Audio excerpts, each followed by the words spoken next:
A very long time ago, there stood a great kingdom named Olowu, ruled by King Olukayode.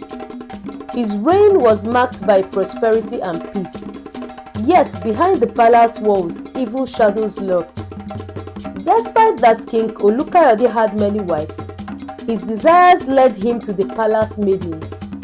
One fateful night, he forced himself on a young maiden named Ayonike, and she consequently became pregnant. And when she revealed her pregnancy to the king, he cast her out. "Leave this palace and never return," he bellowed, his eyes filled with malice. "If you tell anyone what happened, I'll destroy you." Ayonike, heartbroken and terrified, returned to her mother Jumoke. As she narrated her ordeal, Jumoke's sorrow turned to fury. She was pained from the inhumane treatment that was meted to her daughter. Therefore, at midnight, she stood before the palace gates and with tears streaming down her face, cursed the king's lineage. "May all daughters born in this lineage have noses like pig snouts," she declared, "so that no man will ever be attracted to them." The curse hung in the air like a dark cloud, marking the beginning of a grim prophecy. Years passed and King Olukayode's health began to fail. His son, Prince Adewale, prepared to ascend the throne. On his deathbed, the king could sense the curse's weight, though he never acknowledged it aloud. "My son," he rasped, "rule wisely and justly. Protect our legacy." Adewale nodded, determined to uphold his father's wishes. However, as the new king, he remained unaware of the curse. Time moved on, but Adewale fathered only sons, as did his son and his son after him. It wasn't until the fourth generation that the curse's true power would be revealed. King Olujimi, the great-great-grandson of King Olukayode, rejoiced when his queen Yemisi bore a daughter. Princess Omolade was born amidst much celebration, but joy turned to horror as the midwives noticed her nose, distinctly resembling a pig's snout. "My dear," Queen Yemisi whispered to her husband the king, tears streaming down her face, "what have we done to deserve this?" King Olujimi, stricken, summoned the village seer. The seer, a wise and aged man, revealed the ancient curse. The only way to break this curse, he intoned, is for the princess to marry a royal blood from another kingdom. The king and queen were devastated. They swore the midwives and all the palace staff to secrecy and resolved to protect their daughter's secret at all costs. Princess Omolade grew up isolated in the palace, her disfigured nose hidden from the world. She spent her days with her personal maiden Simbi and her tutor Dolapo, an aged woman who has served in the palace for many years and who Omolade had grown to love so much. "Why must I stay hidden? When will I ever see the world?" Omolade often asked, tears in her eyes. "You are special, my princess," Dolapo would reply gently. "Your beauty lies within, and one day, someone will see it." Despite the encouragement from her parents, Simbi and Dolapo, Omolade loathed her appearance. She, however, immersed herself in painting, carving and sewing that were taught her by Dolapo, creating beautiful works of art that filled the palace. "Simbi," she whispered one night, "do you think anyone will ever love me?" "Of course, Princess," Simbi assured her. "Someone who sees your heart and soul will come." But Omolade remained unconvinced, trapped in a world where her reflection brought only sorrow. As Omolade reached a marriageable age, King Olujimi made a bold declaration. "Princes of royal blood, come forth," he proclaimed. "The one who wins my daughter's heart will inherit my kingdom and riches." Princes from neighboring kingdoms flocked to the palace, eager for a chance at wealth and power. Omolade, however, dreaded each encounter, as all the princes that came to court her ran away at the sight of her.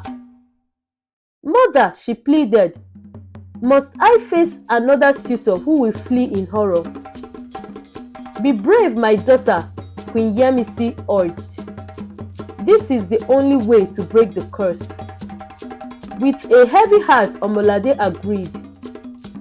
The suitors continued to arrive one by one, only to be repelled by her appearance. The cycle of hope and despair continued, leaving Omolade more isolated than ever. Word of the princess with a pig's snout spread throughout the kingdoms. Many doubted the rumors, but one young man, Kunle, a farmer's son, decided to see for himself. Knowing he wouldn't be allowed into the palace as a commoner, he disguised himself as a prince. "I must see if the stories are true," he told his skeptical friend Abiodun. "You are playing with fire, Kunle," Abiodun warned. "If they find out, you could be in grave danger." Undeterred, Kunle donned royal garments and made his way to the palace. When he was announced, the king and queen were very impressed by his demeanor. But it was Omolade who would determine his fate. Omolade, reluctant and fearful, was persuaded by her mother and tutor to meet yet another suitor. When she stepped into the room, Kunle smiled warmly, his eyes kind and genuine. "Greetings, Princess Omolade," he said with a bow. "It is an honor to meet you." Surprised by his reaction and the fact that he was not repulsive, Omolade managed a shy smile. They began to talk, finding shared interests in art and nature. For the first time, Omolade felt comfortable in her own skin. "Tell me about your favorite painting," Kunle asked, genuinely interested. "It's a landscape I painted," Omolade said, her eyes lighting up. "It reminds me of freedom." Kunle's visits became more frequent, and with each meeting, Omolade's heart opened a little more. She dared to hope that he might be the one to see beyond her appearance. As the days passed, Kunle and Omolade's bond deepened. They spent hours talking, laughing and sharing their dreams. Omolade felt a warmth she had never known, and for the first time, she began to believe in love. "Why do you treat me so kindly?" she asked one day, her eyes searching his.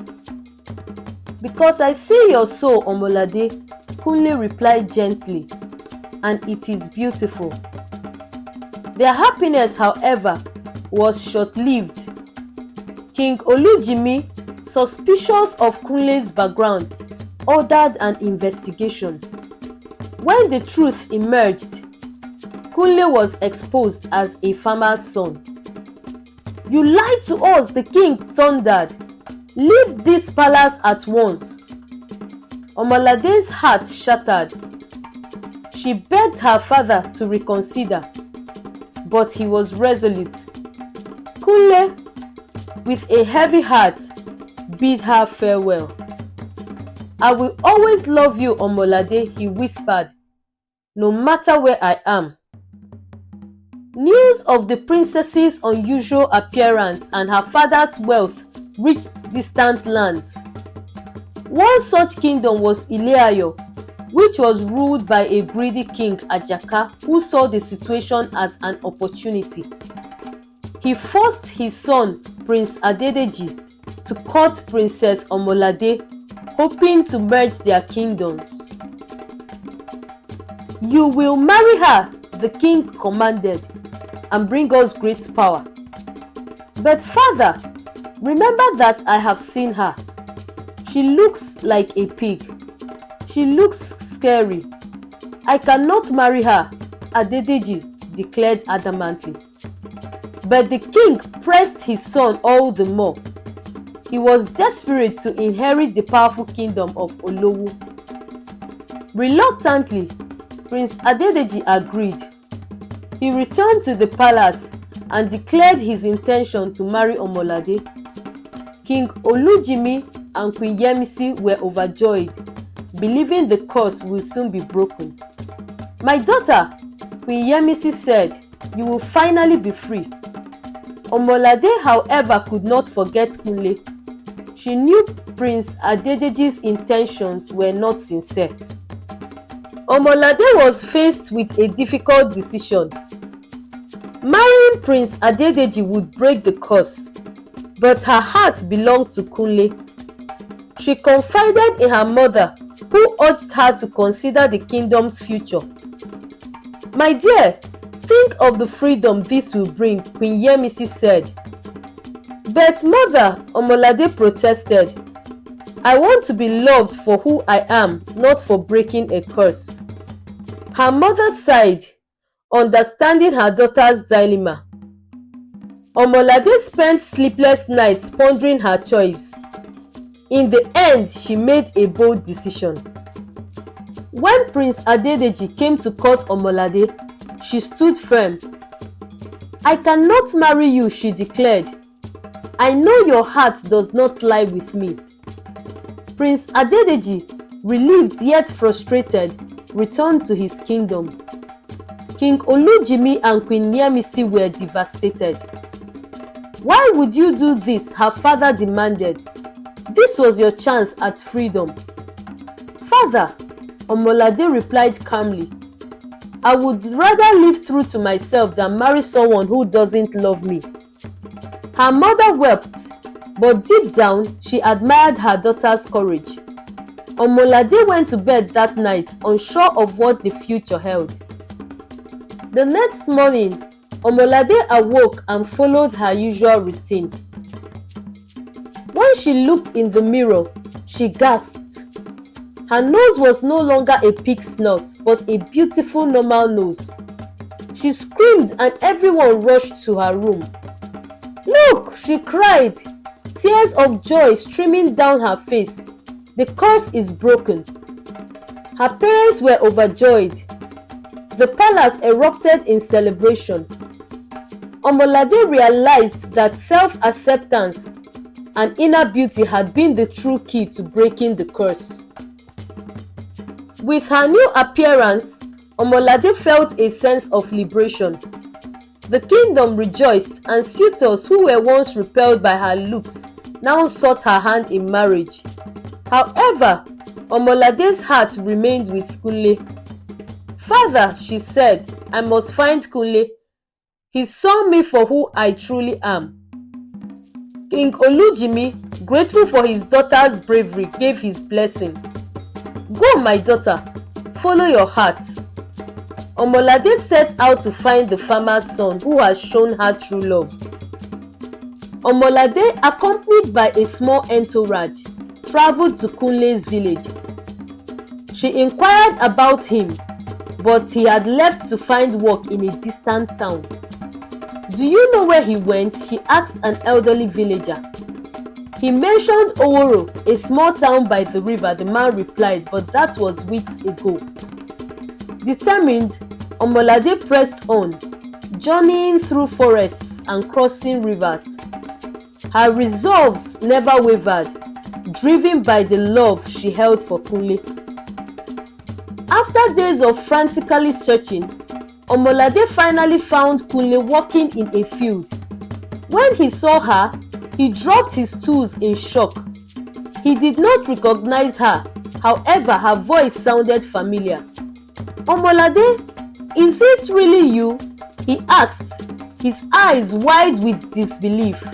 "Yes, Kunle," she replied, tears in her eyes. "The curse is broken and I have come to find you." They embraced, their love rekindled. Kunle marveled at her transformation, but loved her the same as he always had. "You are as beautiful as ever, inside and out," he said softly. Omolade and Kunle returned to the palace where a grand celebration awaited them. The kingdom rejoiced at their reunion and the breaking of the curse. King Olujimi, moved by their love, made an unexpected announcement. "Kunle," he declared, "I welcome you into our family. You shall inherit my kingdom and riches, for you have shown us the true meaning of love." The celebration lasted for days, filled with music, dance and feasting. Omolade and Kunle's love story inspired all who heard it. The royal wedding of Omolade and Kunle was a grand affair. Nobles and commoners alike gathered to witness the union of true love. As they exchanged vows, Omolade felt a profound sense of fulfillment. "I promise to love and cherish you," Kunle said, looking into her eyes affectionately. "And I promise to stand by you always," Omolade replied, her heart overflowing with joy. Omolade and Kunle ruled the kingdom with wisdom and compassion. Years passed, and their love only grew stronger. They had children who were raised with values of kindness, integrity, and courage. The kingdom flourished under their rule, and the tale of Princess Omolade and Kunle became a legend passed down through generations. In the end, they lived happily ever after, proving that true love and inner beauty could overcome any curse, leaving a legacy of hope and inspiration for all who heard their story. Are there any lessons to learn from this exciting story? Certainly. 1. True beauty lies within. Omolade's journey shows the importance of inner beauty over physical appearance. Despite her initial self-loathing, her acceptance of herself and her virtues is what ultimately breaks the curse. 2. Courage and integrity. Omolade's decision to reject Prince Adedeji, despite the potential benefits, highlights the importance of staying true to one's values and integrity. She chooses genuine love over convenience or power. 3. The power of love. The story emphasizes that genuine love sees beyond physical imperfections. Kunle's unwavering affection for Omolade, regardless of her appearance, demonstrates that true love is based on character and inner qualities. 4. Self-acceptance and confidence. Omolade's transformation occurs not through external validation, but through her own acceptance and confidence. This teaches the significance of self-love and self-acceptance in overcoming life's challenges. 5. Resilience in adversity. Both Omolade and Kunle exhibit resilience. Omolade navigates rejection and isolation, while Kunle faces deception and exclusion. Their perseverance and commitment to each other enabled them to overcome obstacles and find happiness. 6. Redemption and forgiveness. The story also hints at the themes of redemption and forgiveness. Despite the past wrongs of her ancestor, Omolade's actions and character lead to the redemption of her family's legacy. 7. The consequences of injustice. The curse placed on King Olukayode's lineage serves as a reminder that actions have consequences. His unjust treatment of Ayonike leads to a generational curse, emphasizing the importance of justice, integrity, and empathy in leadership. 8. The value of true leadership. Kunle's rise from a farmer's son to a ruler illustrates that true leadership qualities, compassion, integrity, and wisdom are not bound by birthright but by character. These lessons collectively highlight the importance of character, integrity, and love in shaping one's destiny and overcoming life's adversities. Did you enjoy this story? Please comment, like, share, and subscribe to this channel. Until I come your way next time, remain blessed.